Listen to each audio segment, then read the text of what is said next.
पूजा तुम बीच में मत बोलो, मैं यहाँ का इंस्पेक्टर हूँ, मेरे सामने नियम मत सिखाओ। कानून सबके लिए बराबर होता है। या क्या करे इंस्पेक्टर? पूजा तुम शांत हो जाओ। तुमको परिणाम भुगतना होगा इंस्पेक्टर। तुम्हारी हिम्मत कैसे हुई मुझे यहाँ मार्केट में ऐसे समझाने की? पुरानी बस्ती के फल बाजार में उस सुबह हल्की हल्की धूप उतर रही थी। घड़ी में लगभग 10:30 बजे थे। दुकानों के शटर पूरी तरह खुल चुके थे और ग्राहकों की छोटी छोटी कतारें बननी शुरू हो गई थी। उसी कतार में एक साधारण सलवार कुर्ता पहने युवती सबसे आगे खड़ी थी। उसका चेहरा शांत था, लेकिन आंखों में तेज साफ दिखाई देता था। वह थी आईपीएस अधिकारी पूजा वर्मा, जो आज सादे कपड़ों में बाजार आई थी। काउंटर के पीछे सलीम अपनी छोटी सी दुकान संभाले खड़ा था। लकड़ी के बक्सों में चमकते लाल सेब सजे थे। पूजा ने मुस्कुराते हुए कहा, सलीम भाई, 1 किलो अच्छे सेब दे दीजिए, ताजे होने चाहिए। सलीम ने विनम्रता से जवाब दिया, जी मैडम, अभी तौल देता हूं। बिल्कुल बढ़िया माल है। वह तराजू पर सेब रखने ही वाला था कि अचानक एक काली एसयूवी आकर दुकान के सामने रुकी। गाड़ी का दरवाजा खुला और वर्दी पहने इंस्पेक्टर विजय सिंह अकड़ते हुए नीचे उतरे। उनकी चाल में रौब था और चेहरे पर ऐसा भाव मानो पूरा बाजार उनका हो। उन्होंने कतार को नजरअंदाज करते हुए सीधे काउंटर पर हाथ पटका। ओ सलीम, 2 किलो सेब जल्दी पैक कर, घर पर मेहमान आने वाले हैं। सलीम ने झिझकते हुए कहा, सर, बस 2 मिनट दीजिए, पहले मैडम का ऑर्डर दे दूं, फिर आपका कर देता हूं। इंस्पेक्टर की भौहें तन गई। क्या मतलब 2 मिनट? मुझे इंतजार करवाएगा? जानता है मैं कौन हूं? पूजा अब तक चुप थी, लेकिन उन्होंने संयमित स्वर में कहा, सर, मैं पहले आई हूं, कृपया अपनी बारी का इंतजार कीजिए। इंस्पेक्टर ने उसे घूरा, तुम बीच में मत बोलो, मैं यहां का इंस्पेक्टर हूं, मेरे सामने नियम मत सिखाओ। पूजा ने शांत स्वर में कहा, कानून सबके लिए बराबर होता है। विजय सिंह को यह बात चुभ गई।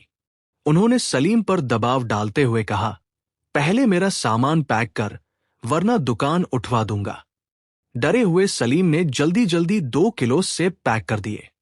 इंस्पेक्टर थैला उठाकर बिना पैसे दिए मुड़ने लगे। सलीम ने हिम्मत जुटाई, सर, पैसे? इंस्पेक्टर पलटे, मुझसे पैसे मांगेगा? जेल भिजवा दूंगा। इतना कहकर वो गाड़ी में बैठकर निकल गए। बाजार में सन्नाटा छा गया। रोज ऐसा पूजा ने करते हैं। सलीम की ओर देखा। ये रोज ऐसा करते हैं? सलीम की आंखें भर आई। जी बहन, कई बार ले गए, पैसे नहीं देते, डर के मारे कुछ कह नहीं पाता। पूजा का चेहरा सख्त हो गया। ये गलत है। वर्दी सेवा के लिए होती है, दबाव बनाने के लिए नहीं। सलीम घबराया, बहन, आप मत उलझिए, वो बहुत ताकतवर है। तभी पूजा ने अपनी जेब से पहचान पत्र निकाला। मैं आईपीएस पूजा वर्मा हूं। कानून की रक्षा करना मेरा कर्तव्य है। सलीम अवाक रह गया। पूजा बोली, कल मैं फिर आऊंगी, देखेंगे वह कैसे मुफ्त में सेब ले जाते हैं।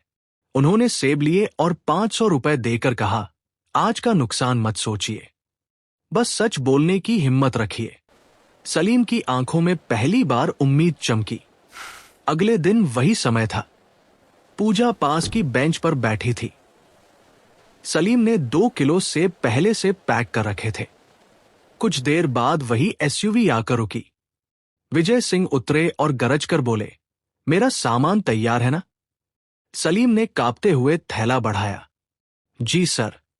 पूजा धीरे से उठकर सामने आ गई। इंस्पेक्टर ने उन्हें पहचान लिया।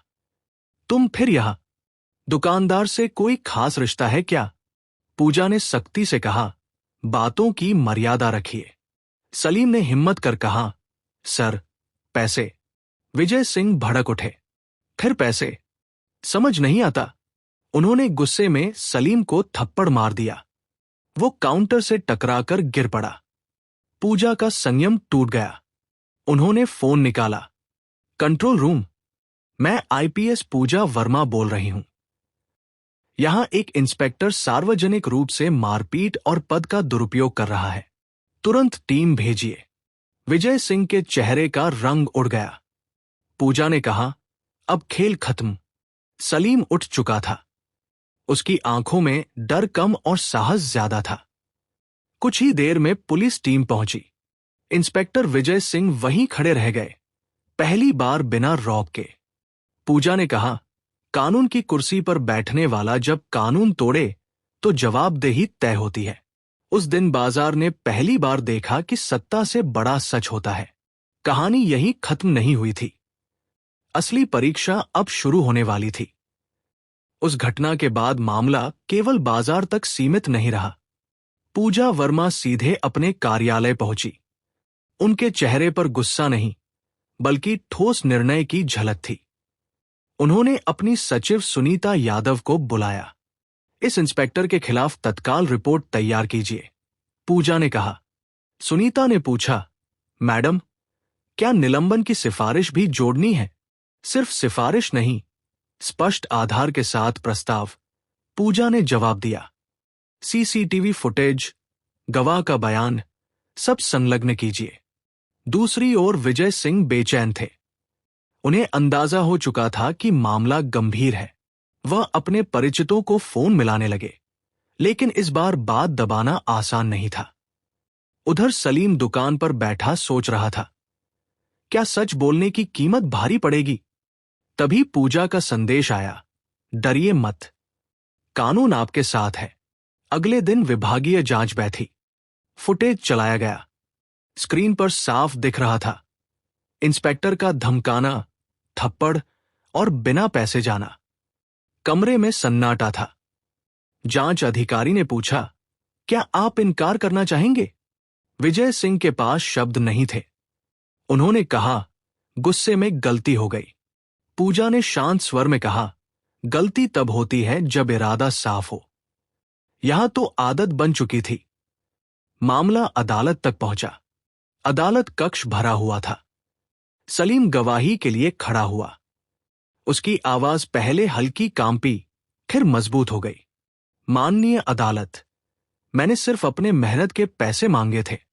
सीसीटीवी फुटेज पेश की गई। बचाव पक्ष ने तर्क दिया। तनाव में प्रतिक्रिया थी। पूजा ने कहा, तनाव कानून से ऊपर नहीं हो सकता। उन्होंने आगे कहा, अगर एक अधिकारी ही जनता को धमकाए तो आम नागरिक किससे न्याय मांगे? न्यायाधीश गंभीरता से सुनते रहे। फैसले का दिन आया। अदालत में खामोशी थी। न्यायाधीश ने कहा, कानून सबके लिए समान है। पद का दुरुपयोग गंभीर अपराध है। इंस्पेक्टर विजय सिंह को तत्काल निलंबन और सजा सुनाई गई। सलीम की आंखों से आंसू बह निकले। ये हार या जीत से ज्यादा सम्मान की वापसी थी। पूजा ने बाहर आकर कहा, डर खत्म होना चाहिए, तभी न्याय जिंदा रहेगा। लेकिन कहानी में अभी एक और परत बाकी थी, समाज की प्रतिक्रिया। अदालत के फैसले के बाद बाजार का माहौल बदल चुका था।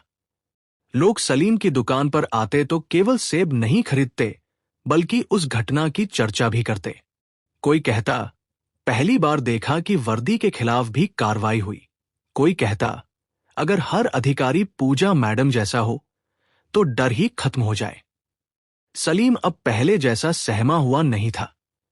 उसके व्यवहार में आत्मविश्वास आ गया था। उसने दुकान के ऊपर एक छोटा सा बोर्ड लगवाया, ईमानदारी सबसे बड़ा सहारा। उधर पूजा वर्मा अपने कार्यालय में बैठी फाइलें देख रही थी। उनके लिए यह सिर्फ एक केस नहीं था, बल्कि एक संदेश था। उन्होंने अपनी टीम से कहा, हमारी जिम्मेदारी केवल अपराध रोकना नहीं, भरोसा बनाना भी है। विभाग में भी हलचल थी। कई अधिकारी अंदर ही अंदर सोच रहे थे कि अब मनमानी करना आसान नहीं रहेगा। कुछ लोग नाराज भी थे, लेकिन अधिकांश ने महसूस किया कि यह कदम जरूरी था। कुछ दिनों बाद पूजा फिर उसी बाजार में गई। इस बार वर्दी में। लोग उन्हें देखते ही सम्मान से खड़े हो गए। सलीम ने मुस्कुराकर कहा, मैडम, आज पैसे पहले ही ले लीजिए। पूजा हंस पड़ी। आज मैं ग्राहक हूं और आप दुकानदार। नियम वही रहेगा, जो पहले आएगा वही पहले पाएगा। भीड़ में खड़े एक बुजुर्ग बोले, बेटी, तुमने साबित कर दिया कि कानून सोता नहीं।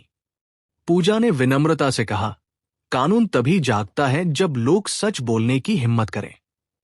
उसी शाम उन्होंने एक छोटे से भाषण में कहा, अगर किसी अधिकारी से गलती हो तो शिकायत कीजिए। डरकर चुप रहना समस्या को बढ़ाता है। धीरे धीरे बाजार में बदलाव दिखने लगा। दूसरे दुकानदार भी खुलकर अपनी बात रखने लगे। पुलिस की गश्त अब पहले से ज्यादा जिम्मेदारी के साथ होने लगी।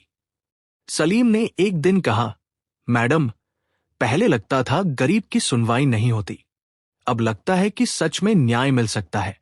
पूजा ने जवाब दिया, न्याय एक दिन में नहीं बनता, हर सही कदम उसे मजबूत करता है। इंस्पेक्टर विजय सिंह की कहानी भी लोगों के लिए सबक बन गई। यह संदेश फैल गया कि पद स्थायी नहीं, आचरण स्थायी होता है। कुछ महीनों बाद बाजार में एक कार्यक्रम रखा गया। स्थानीय लोगों ने पूजा वर्मा को धन्यवाद देने के लिए बुलाया। उन्होंने मंच पर आकर कहा, यह जीत मेरी नहीं, आप सबकी है। अगर सलीम सच बोलने से डर जाता तो आज यह संभव नहीं होता। तालियों की गूंज पूरे बाजार में फैल गई। सूरज ढल रहा था।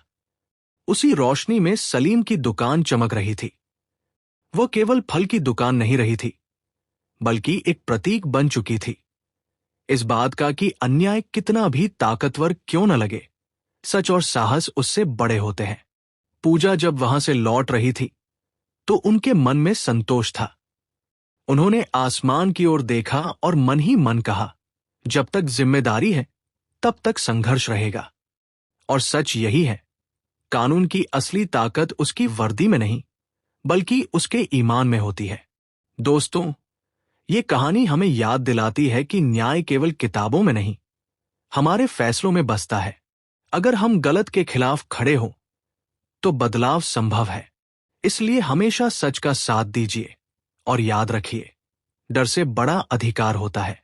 अगर आपको ये कहानी प्रेरणादायक लगी तो इसे आगे जरूर साझा कीजिए, क्योंकि हर आवाज मायने रखती है और हर सच बदलाव की शुरुआत हो सकता है।